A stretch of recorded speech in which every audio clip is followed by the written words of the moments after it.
soit aux États-Unis ou ici, je pense que nous, les femmes noires célibataires avec des enfants, on pète le score. Ouais. On pète le score. Il n'y a pas pire que vous. Il y a vraiment un fléau chez les femmes noires. Nous sommes énormément seules avec des enfants. Oui. Comment se fait-il? Il y a des vraies questions à se poser.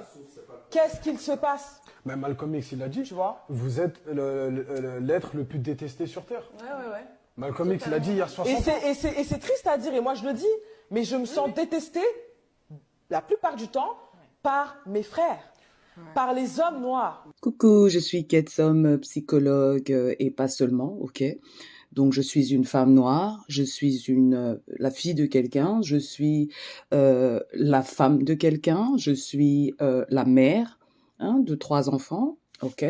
Donc mon expérience aussi, donc je suis d'origine camerounaise, je suis née en France, enfin voilà, pour que vous compreniez un peu d'où je viens, ok, avec mes réflexions. Donc je suis une occidentale d'origine africaine en gros. Et donc reconnue comme une femme noire dans la société. Ok, donc aujourd'hui j'aimerais qu'on réfléchisse sur justement des questions à se poser sur apparemment cet état des femmes noires célibataires avec enfants qui pèteraient le score en France. J'ai cherché ce programme-là pour essayer voilà d'avoir toute la vidéo, tout le contenu. J'ai pas trouvé.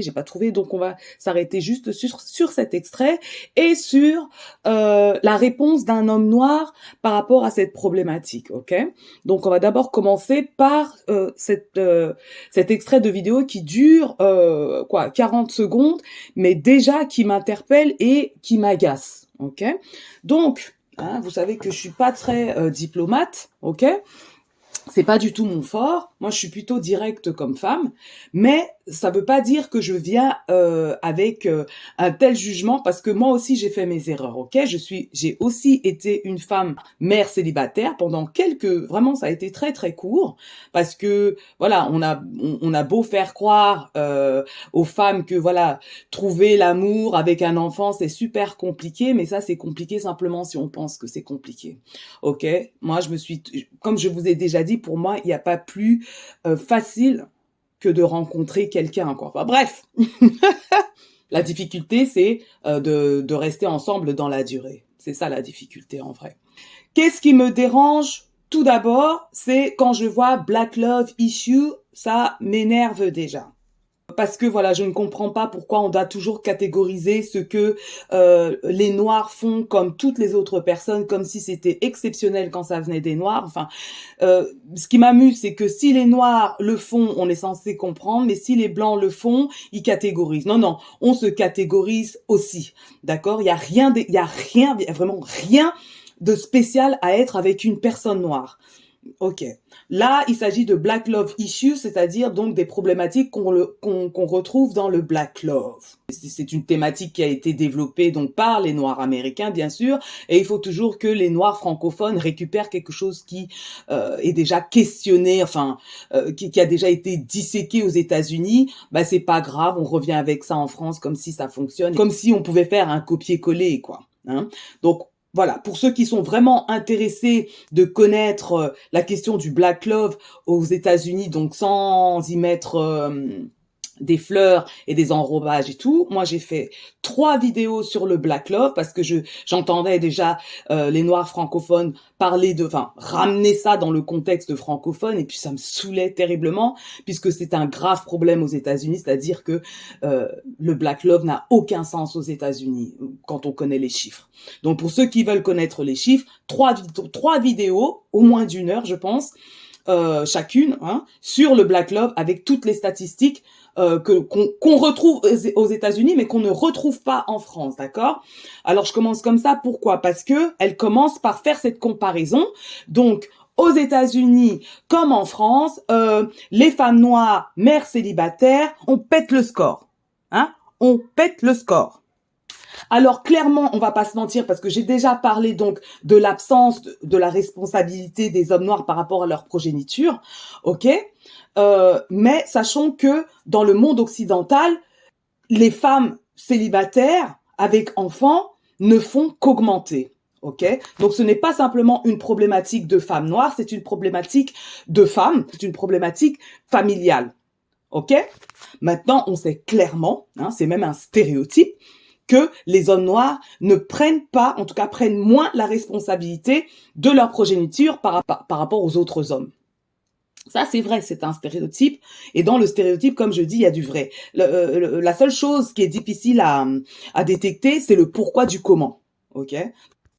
Donc moi, ce qui me saoule, c'est qu'on fasse cette comparaison avec les États-Unis. Notre histoire et l'histoire des États-Unis n'est absolument pas la même histoire, ok? Parce que nous, on est venus de notre plein gré en France. Oui, il y a eu la colonisation, ok? Oui, il y a eu ce que les gens appellent l'indépendance, hein? On sait très bien qu'on n'est pas indépendant puisque on ne crée même pas notre argent, notre monnaie. Donc, en tout cas, dans la plupart des pays africains. Ça, c'est un autre débat et c'est même pas le mien, ça m'intéresse pas. Ça m'a intéressé, hein, mais maintenant, à un moment donné, voilà, on est capable. Si on le fait pas, c'est qu'on n'a pas envie. Voilà. Mon autre problème ici, c'est les personnes attablées pour discuter, voilà, d'une problématique qui, on a l'impression, ne concerne absolument pas les hommes noirs. Enfin, quand on entend cet homme noir parler, j'ai envie de dire, what the fuck, quoi. Tu te prends pour qui? Le mec, vous êtes le pire. Oui, qu'est-ce qu'il dit? Donc, il n'y a pas pire que vous. Non, non, monsieur, il n'y a pas pire que vous, les hommes noirs, parce que la plupart des femmes noires prennent leurs responsabilités de parents. Ok? C'est vous qui ne prenez pas, la plupart du temps, en fait, vos responsabilités. Et comme on sait que l'ovule est plus rare, l'ovule est plus précieuse, les femmes noires ne vont pas créer des enfants qu'elles ne vont pas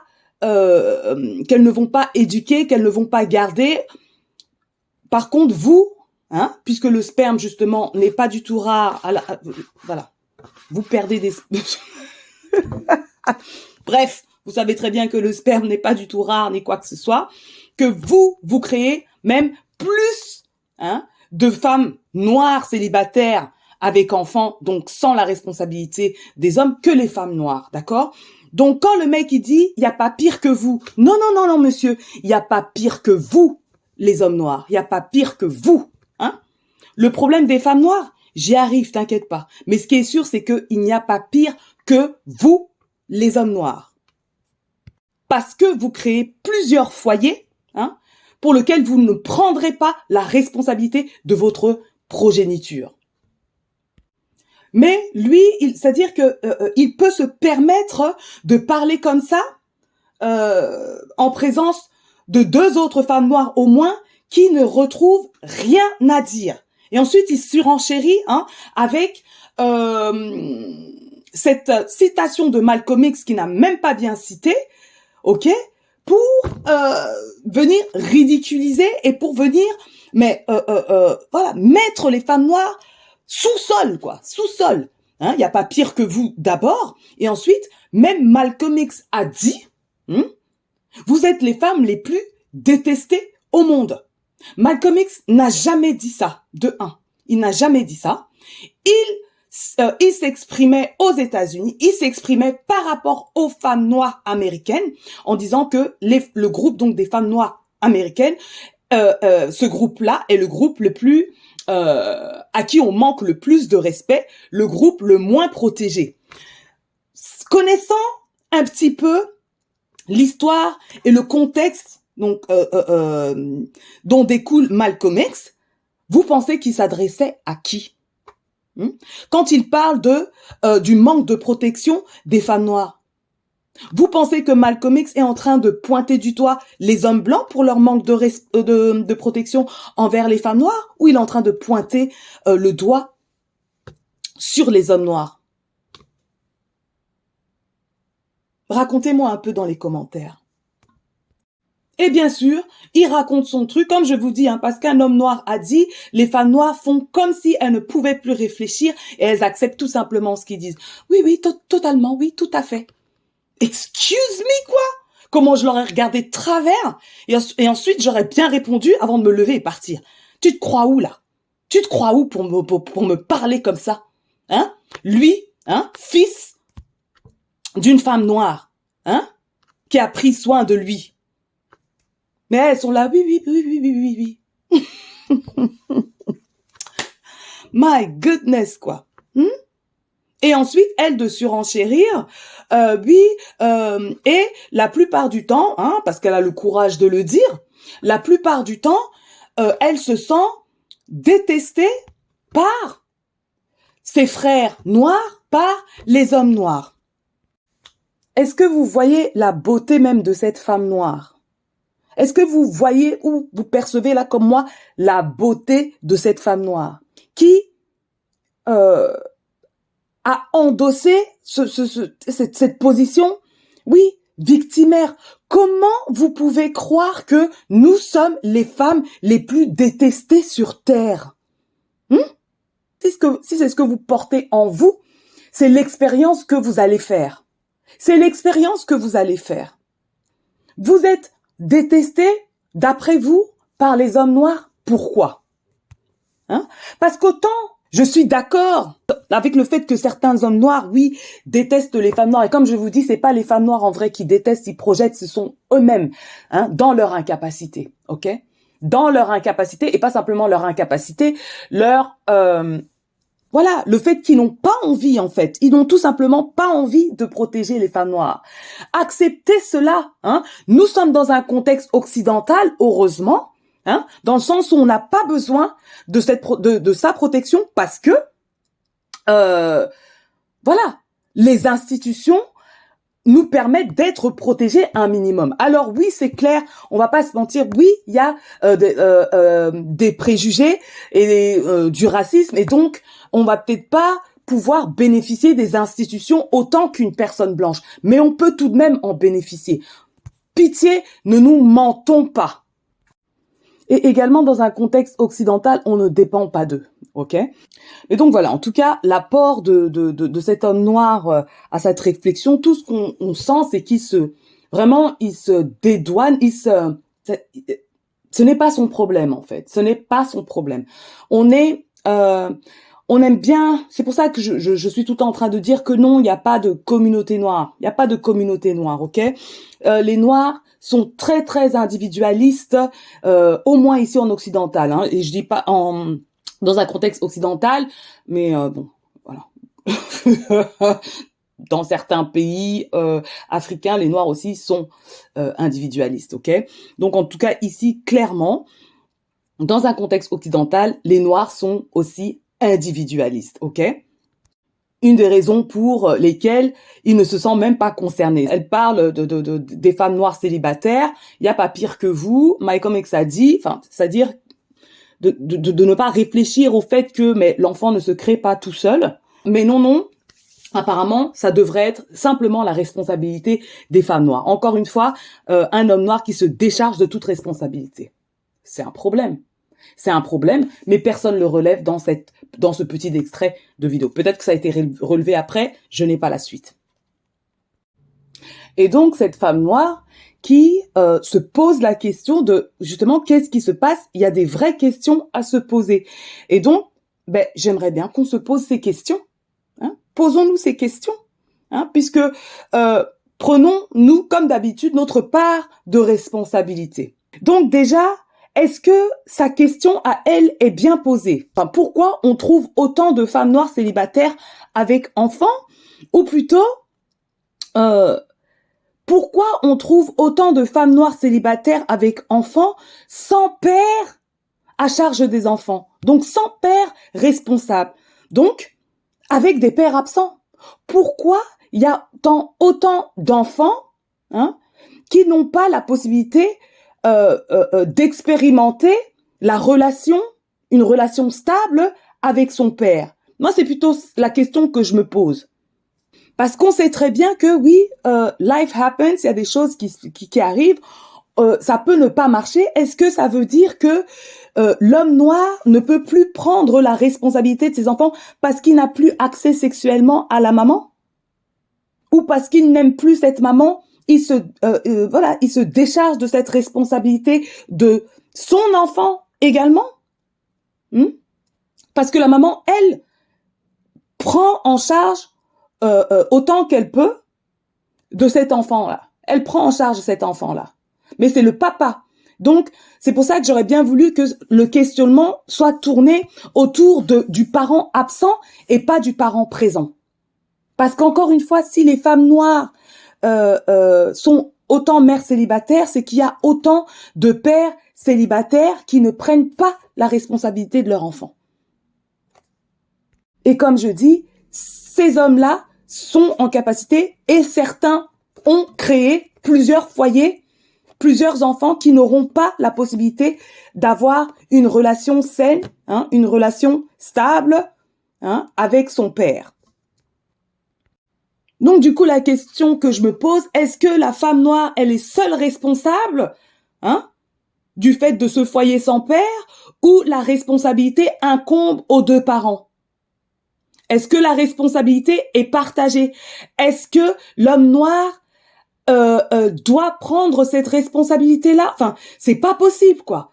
On dirait qu'il est incapable de toute responsabilité. Et quand on place cette incapacité envers l'homme noir, qu'est-ce que vous croyez qu'il va se passer?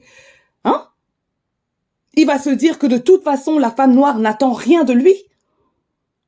Et il va se décharger de ça.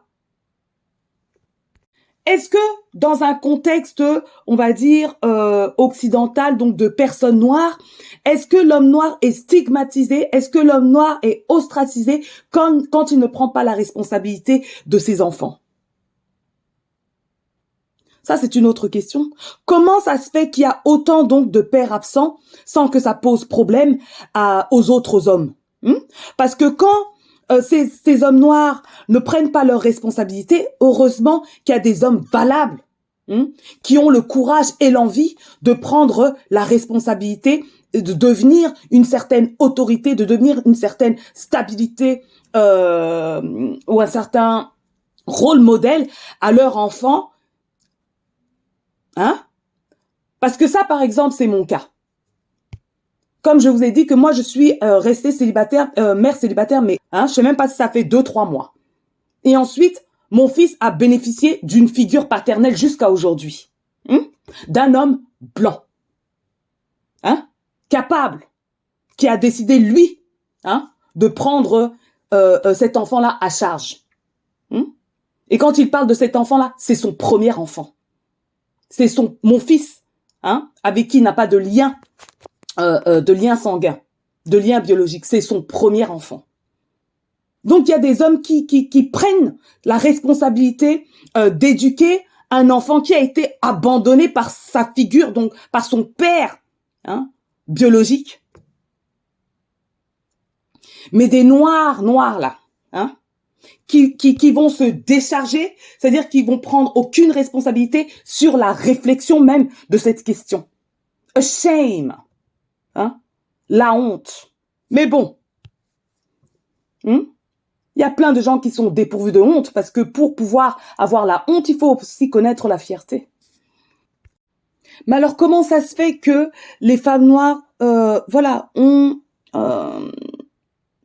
créé un couple avec des hommes qui n'ont pas la capacité de prendre leur responsabilité une fois qu'ils ont créé un enfant? Comment ça se fait? Je pense que la plupart du temps, ces femmes-là sont jeunes. Je suis obligée de me prendre aussi comme exemple, ok? Donc, ces femmes-là sont jeunes et n'ont pas de guidance, ok? N'ont pas de guidance. Dans le sens où on sait très bien que dans nos cultures, en tout cas la culture de nos parents, la question sexuelle est très, très intime. Intime, personnelle, quoi. Donc, on ne parle pas assez de la question des relations, que ce soit des relations sexuelles, des relations affectives, quoi. On est censé deviner les choses en expérimentant en tant qu'enfant la relation de couple de nos parents. Il n'y a pas assez de discussion à ce sujet-là, ok? Et le père aussi ne discute pas assez et n'est pas un exemple, et c'est pas toujours le cas, attention. Donc, bien sûr que je fais des raccourcis là parce que c'est une problématique, ok? Et donc, le père ne montre pas assez à sa fille ce qu'elle est censée rechercher chez un homme. Du coup, quand nous, en tant que femmes, on se cherche dehors, là, voilà, ce sont des essais-erreurs. Hein. Est-ce qu'on sait même ce qu'on recherche? Est-ce qu'on connaît les qualités, voilà, à retrouver chez un homme, hein, chez un partenaire à nous, qui seront bénéfiques lorsqu'on aura un enfant? Est-ce qu'on se pose même la question de ce qu'on recherche chez son partenaire? Qui est censé nous transmettre ces réflexions, hein, et ces débuts de réponse à ces questions? Nos parents, est-ce qu'ils le font en règle générale? Des questions se posent, non? Quel est notre exemple familial? Est-ce que notre exemple familial voilà, soutient notre réflexion? Puisque parfois, voilà, peut-être qu'on reproduit générationnellement ce qu'on connaît, ok? Parce qu'on sait très bien que dans certains foyers, le rôle du père est tellement insignifiant qu'on pense que sa participation dans l'éducation ou même de la vie de l'enfant n'est pas une nécessité. Et là, je dois penser à la communauté antillaise. Mais pas que, ok? Parce qu'on sait que dans la communauté camerounaise, il y a quand même aussi beaucoup de femmes célibataires avec enfants dont les parents manquent dans leurs responsabilités paternelles. Est-ce que nos mamans échangent avec nous, hein? Qu'elles aient fait des erreurs ou pas, est-ce qu'elles échangent avec nous sur les qualités à rechercher chez un partenaire, chez un potentiel papa? Est-ce qu'on a ces conversations avec nos mamans? On sait très bien aussi que dans la culture de nos parents, ils faisaient aussi des enfants assez tôt, ok? Je ne suis pas en train de dire que si c'est mauvais ou si c'est bien, quoi. C'est pas du tout ça. Je suis juste dans une réflexion. On est dans un contexte occidental. Nos parents venaient d'un autre contexte, ok? Et donc, malheureusement, voilà, entre 15 et 24 ans, on risque de prendre des décisions qui vont nous coûter cher pour plus tard, quoi. Et donc, les parents, hein, les familles devraient être là pour nous guider. Est-ce que c'est le cas? Maintenant, il y a une autre difficulté qui s'ajoute, c'est que nos parents sont venus aussi se chercher, là je parle donc des Africains, sont venus se chercher dans un contexte différent du leur. Donc, ils avaient aussi leurs problématiques à eux. Donc, peut-être qu'ils n'ont pas pu être aussi adéquats qu'ils auraient pu l'être dans leur pays, même s'il y aurait eu donc d'autres difficultés, puisque c'est pas pour rien qu'ils sont arrivés dans ce contexte occidental qui leur permettait d'avoir peut-être plus d'options professionnelles et économiques. Voilà, nos parents qui nous ont transmis le fait d'avoir des enfants jeunes. Moi, je sais que j'ai toujours voulu avoir mes enfants avant 30 ans. Alors, pourquoi? Exactement pourquoi, je peux même pas vous le dire. Mais dans ma tête, c'était clair que tous mes enfants, je les aurais avant 30 ans. Le dernier, je l'ai eu à 30 ans. Voilà. Alors, je suis contente avec cette décision, ok? Mais ça n'a pas été un long fleuve tranquille. Donc, je me pose la question, est-ce qu'on a des enfants trop tôt? C'est-à-dire, mais surtout, pas simplement trop tôt, mais trop tôt avec peut-être des personnes aussi jeunes que nous, même si c'était pas mon cas. Ok, comme je vous dis, il avait 7 ans de plus que moi. Donc, avec des personnes qui sont pas du tout stables. On sait très bien que les femmes maturent plus rapidement que les hommes. Donc, si on a 23 ans et on fait un enfant avec un garçon qui a 23 ans, ça risque d'être super compliqué. Ok? Maintenant, bien sûr, ça veut pas dire que ce sera plus facile, vu mon cas, puisqu'il avait 7 ans de plus que moi, et ça n'a pas fonctionné. Donc, ce n'est pas le seul facteur. Ok? Enfin, l'autre facteur, c'est la stabilité des personnes qui vont créer un enfant. Donc, est-ce qu'on est stable quand on crée un enfant? Donc, stable émotionnellement, stable financièrement, hein? Stable pour d'autres, enfin, voilà. Est-ce qu'on est stable quand on crée ces enfants-là? Est-ce que nos familles même sont stables? On est aussi dans un contexte très, très individualiste. Dans un autre contexte culturel, si il y a 2 personnes qui ont créé un enfant, c'est qu'ils ont rattaché 2 familles. Et ce, dans le cadre du mariage. Effectivement, aujourd'hui, on ne parle plus du mariage, donc le mariage est désacralisé. Le problème, c'est que maintenant, les gens font des enfants, voilà, hors mariage. On arrive à la maison, on annonce à nos parents que je suis enceinte. On ne connaît même pas le bout, on ne connaît pas sa famille, ni rien. Donc, dans d'autres cultures, ces familles-là vont communiquer, ces familles-là vont tout faire pour que ce couple-là fonctionne. Hein? Donc, ils prennent aussi cette responsabilité de leur descendance. Il s'agit de leur nom familial. Donc, de la continuité de leur histoire familiale. Est-ce que ce sont des choses qui sont perpétuées en Occident? Moi, j'ai pas l'impression. On est très, très individualiste. Et là, je parle plus pour les Africains, donc, qui sont plutôt non musulmans.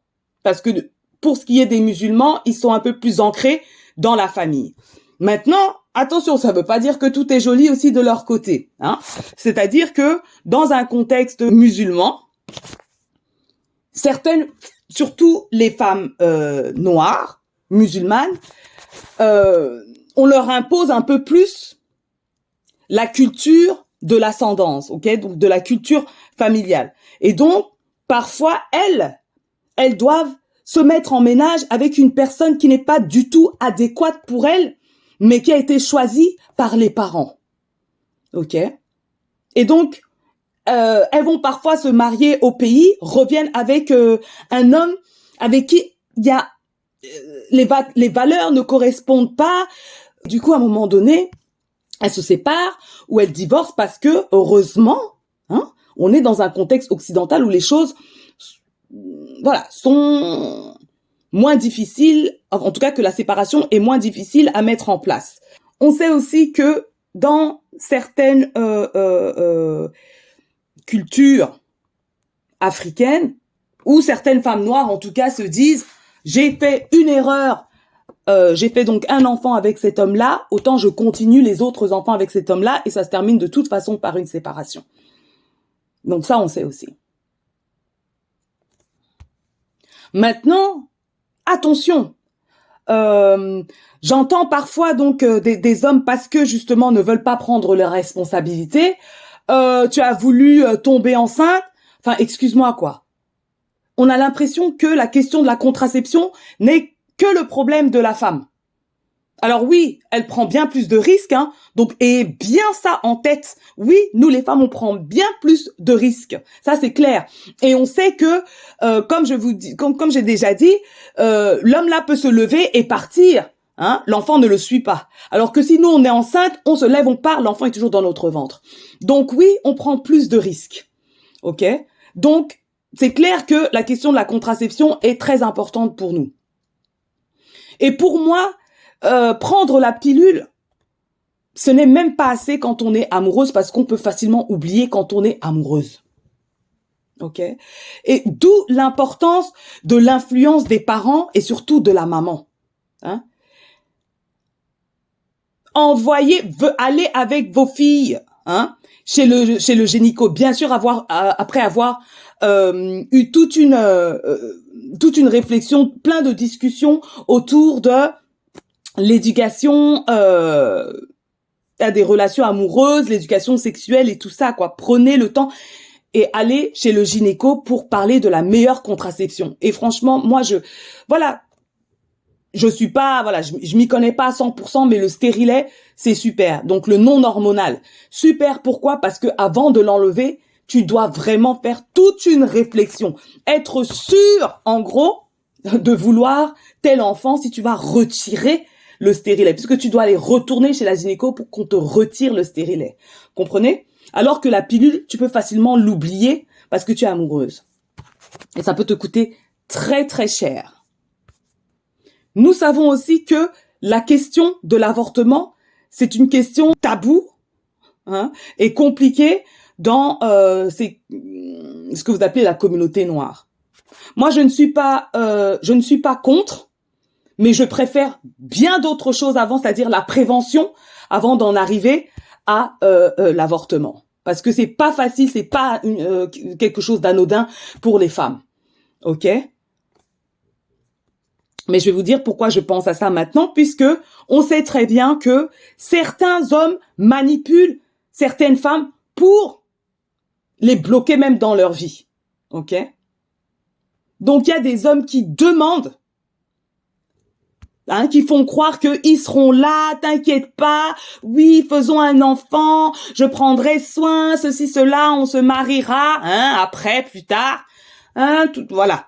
Donc il y a vraiment, voilà, une espèce de manipulation parfois, même quand la femme elle-même au début ne voulait pas maintenant, elle se laisse embobiner par cet homme-là qu'elle pense aimer ou qu'elle aime tout simplement, mais lui qui n'est pas dans le respect de cette attente-là, de cette incertitude de la part de cette femme-là, incertitude temporelle ou même de la relation, donc elle n'est pas prête maintenant, mais non, il cherche à la persuader d'avoir un enfant, et puis quand l'enfant est là,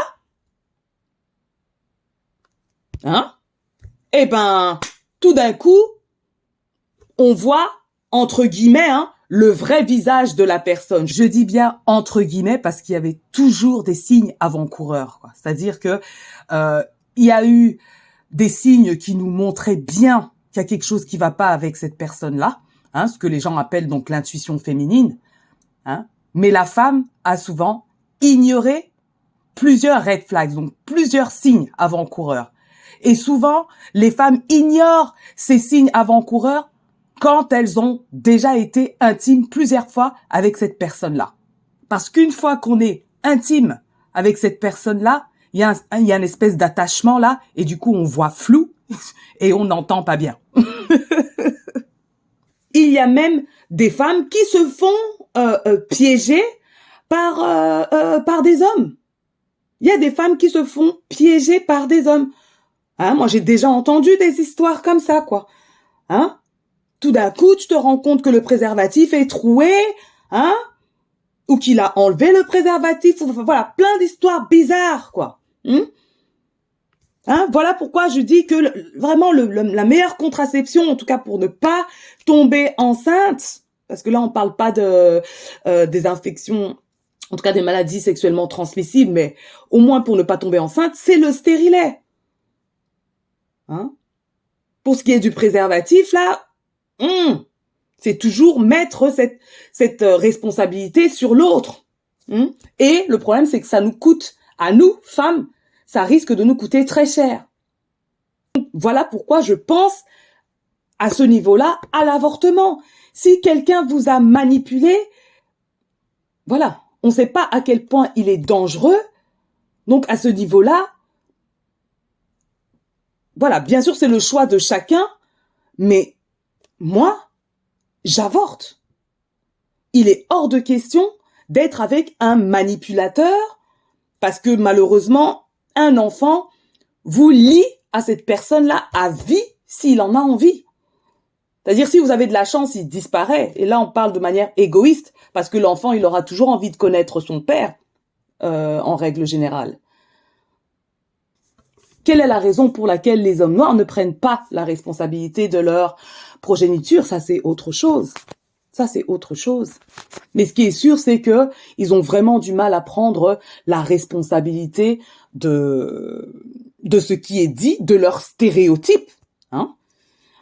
Parce que là, je vais vous faire écouter la réponse d'un noir par rapport à d'un homme noir par rapport à ce questionnement de cette femme noire. Unis ou ici, je pense que nous, les femmes noires célibataires avec des enfants, on pète le score. On pète le score. Il n'y a pas pire que vous. Il y a vraiment un fléau chez les femmes noires. Nous sommes énormément seules avec des enfants. Comment se fait-il? Il y a des vraies questions à se poser. Qu'est-ce qu'il se passe? Mais Malcolm X, il a dit, tu vois, vous êtes l'être le plus détesté sur Terre. Ouais. Malcolm X l'a dit il y a 60 ans. Et c'est triste à dire, et moi je le dis, mais je me sens détestée la plupart du temps par mes frères, par les hommes noirs. Oh, mais qui t'a envoyé? Oh là là. Mais Chacal, en quoi c'est ma faute ou c'est la faute d'un autre frère noir? Chacal, t'as choisi un bouc.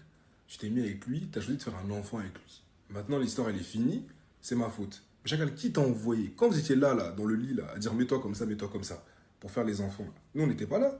Non, c'est ça la génération 2023. Hein. Les gens, ils font des trucs, il y a des conséquences, après, c'est la faute des autres. Chacal, nous, on t'a pas envoyé faire un enfant. Qui t'a envoyé? Personne. Qui t'a envoyé choisir ce boug-là aussi? Personne. En quoi c'est notre faute? C'est ça, j'ai pas compris.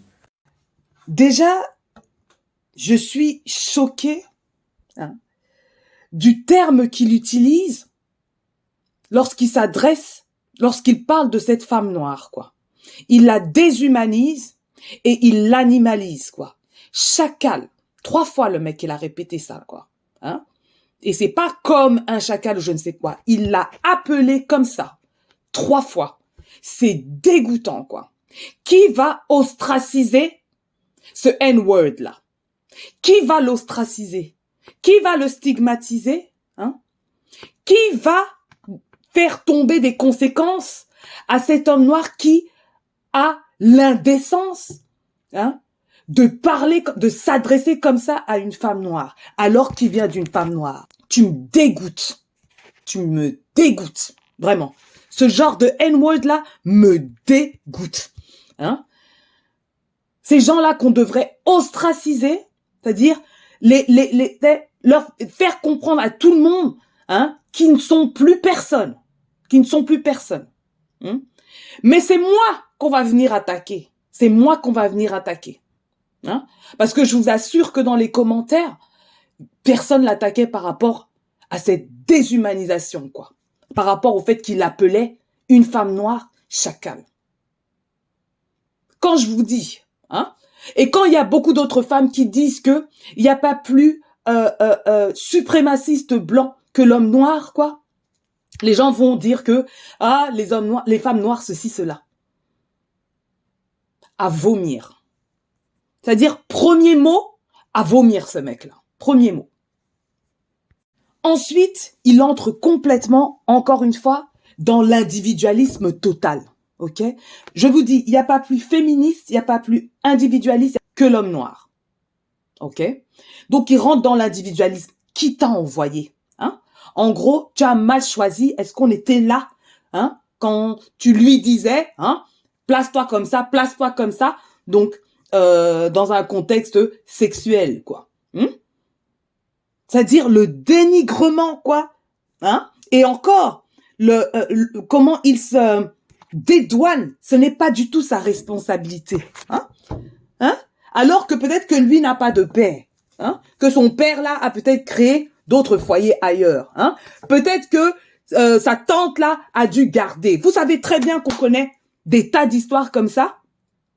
Que les tantes ont pris certains enfants, c'est-à-dire sous leur aile, mais lui, il se dédouane comme si la femme là qui fait, les femmes noires qui font des enfants avec des hommes noirs, c'est juste qu'elles choisissent en gros les mauvais hommes. Mais s'il y a beaucoup trop de mauvais hommes dans votre lot là, quelle est alors la solution? Quelle est la solution? Je vous attends dans les commentaires, parce que ça fait beaucoup de mauvais bougs dans le groupe des hommes noirs, puisque vous vous dédouanez totalement, puisque vous n'êtes pas responsable des enfants, de ce que vous appelez la communauté noire. Oh, tu as mal choisi. C'est-à-dire que tous les blabla que j'ai entendus il y a 15 ans aux États-Unis, 10 ans aux États-Unis, reviennent ici en France. Même discours. Nul. Nul. Pour ceux qui ont suivi tous ces trucs-là aux États-Unis depuis au moins 10 ans, quoi. Parce qu'il y en a qui viennent me citer d'autres femmes noires américaines qui se réveillent aujourd'hui, Et donc, parce que je fais mes vidéos, vous croyez que c'est chez elles que j'ai pris les histoires? Non, non, non, non. Mes références sont plus âgées qu'elles.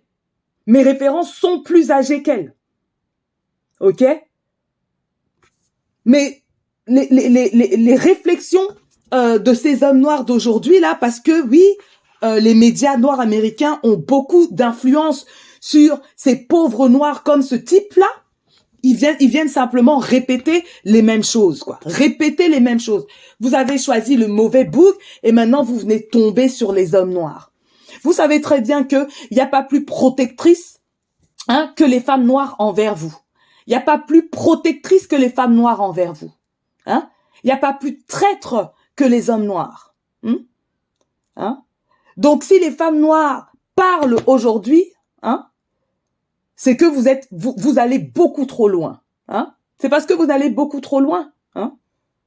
Hein? Moi, j'aimerais de toute façon qu'elles ne parlent plus, hein, mais qu'elles agissent. Qu'elles ne parlent plus parce que ça vous donne le courage de venir en plus les insulter. Ça vous donne le courage de venir les insulter. Hein? Parce que tu vois bien que ce boug-là, il voit bien que cette femme noire-là, c'est une Black Power sister. Il le voit très bien et il vient l'insulter. S'il y a autant de N-words, s'il y a autant de sales bougs là dans le groupe des hommes noirs, quelle est la solution? Ne venez pas avec l'avortement. Je vous ai déjà dit que moi, je suis d'abord pour la prévention. Avant d'arriver à l'avortement, il y a plein de choses à faire. C'est les femmes noires qui peuvent décider de fermer la bouche, la grosse bouche, parce qu'elle, elle ressemble pas à un chacal. Par contre, ta bouche là, le courage de ces N-words, quoi. Dégoûtant, quoi. Ah non, non, non, non, non, non. Vous savez comment ces gens-là me chauffent. Hein? Mais qu'est-ce qui les encourage?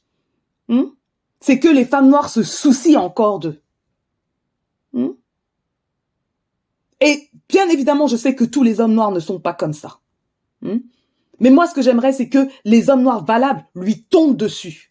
Et que les femmes noires n'aient même plus besoin de dire quoi que ce soit. Et que les hommes noirs tombent sur ces gens-là et qu'ils essayent même de les ostraciser. Ouais. Pitié, je sais pas comment dire aux femmes noires, quoi. Hein? D'arrêter de se prendre la tête à réfléchir sur soi-disant la communauté noire, les relations hommes noirs, femmes noires et tout, je sais pas quoi. Ils en ont rien à faire. Ils en ont rien à faire. Et en plus, vous contribuez à ce qu'ils mettent la responsabilité simplement sur nous, ne serait-ce que par la manière dont elle s'est exprimée par rapport à la problématique. Il ne s'agit pas des femmes noires mères célibataires qui, genre, choisiraient mal ou je ne sais quoi, parce que tu as donné du courage à cet homme-là, à ce légat-là, tu as donné du courage. Non, père absent, où est-ce qu'ils sont? Comment ça se fait que les hommes noirs là ne prennent pas la responsabilité de leur progéniture? S'ils prennent pas la responsabilité de leur progéniture, quelle est la solution? Quelle est la solution? Comment disait mon frère camerounais là, que il va toujours sortir avec les femmes blanches ou je ne sais quoi. Que vous n'abandonnez pas les enfants métis. Que vous n'abandonnez... Ok. En tout cas, à chaque fois que les femmes noires vont pleurer, vont essayer de, je sais pas moi, de ramener entre guillemets les hommes noirs à la raison, ces hommes noirs-là, il y en aura toujours certains pour vous insulter, quoi. Parce que vous n'êtes pas censé quémander l'amour de ce genre de personnage, quoi. Vous n'aurez jamais le respect de qui que ce soit si vous quémandez l'amour des personnes irresponsables. Ok. On est censé élever les responsables. On est censé élever les valeureux. Ok. Et c'est là que d'autres hommes veulent copier les valeureux. Mais si vous passez votre temps à supplier les irresponsables, qui va vous respecter? Donc c'est à nous, les femmes noires, de nous respecter, dans le choix, bien sûr, du partenaire. Ouais. Et sachez que même si le choix du partenaire donc est correct, life happens. Donc, il peut se passer des choses. Il peut y avoir aussi un divorce. Il peut y avoir un décès. Vous pouvez vous retrouver quand même mère célibataire. Mais il y a des moyens de diminuer les risques. Même dans un contexte de décès. C'est quand vous choisissez aussi la famille. Donc, ne vous arrêtez pas à l'individu, et élargissez votre regard hein, au type de personnes dans la famille de votre partenaire, mais également au type d'amis qu'il a. Les parents doivent vraiment passer outre leur gêne par rapport à la question sexuelle, parce que ça vaut, la protection de vos enfants vaut votre gêne, quoi. Le papa doit également transmettre à sa fille les valeurs importantes à retrouver dans son partenaire, hein, potentiellement père de famille. Et ce qui serait, enfin, le plus important, je pense, en tout cas, de cette vidéo, c'est en fait que la culpabilité change de camp, ok? Ce n'est pas la présence de la mère célibataire avec des enfants qui pose problème, mais c'est l'absence du père dans la vie des enfants. Donc l'absence de la responsabilité du père, parce qu'il ne s'agit pas tout simplement de prendre son enfant pour aller jouer au foot, ok? Donc de l'absence du père et de la responsabilité qui lui incombe de prendre par rapport à ses enfants, par rapport à sa progéniture et ces enfants-là qui portent son nom. Hein? Si ces enfants-là portent ton nom, c'est parce que tu es censé porter cette responsabilité. C'est un honneur, normalement. Tu dois le prendre comme un honneur. Et un homme qui prend ça comme un honneur, c'est un homme valeureux. C'est ces hommes-là qu'on doit élever. Ok? Et il y en a des hommes noirs comme ça. J'en connais quelques-uns. En tout cas, dites-moi ce que vous avez pensé de cette vidéo. Et on se capte à la prochaine. Peace.